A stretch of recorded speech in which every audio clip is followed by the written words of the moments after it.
Welcome mga kasamot-sari. Nagluto po tayo ng apritada, pork apritada. Binabad po natin yan sa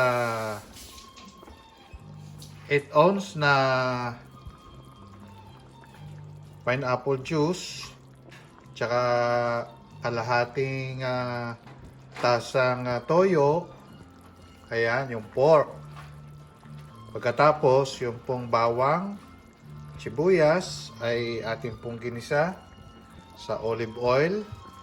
At nung magisa, nilagay na po natin itong pork na ito. Ayan.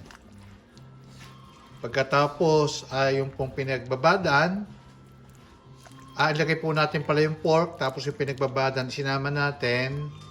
Then, tatakpan po natin ng 30 minuto. Yan.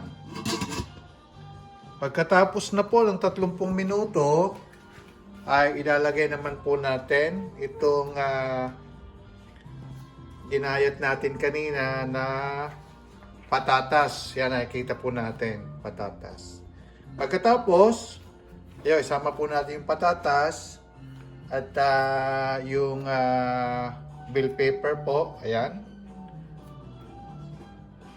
At pakuluan po natin ng 5 minutes, another 5 minutes. Then, pagkatapos po another 5 minutes, mahinang apoy lang, tamtaman, ilagay naman po natin ang carrots at saka ito pong green peas ng another 5 minutes.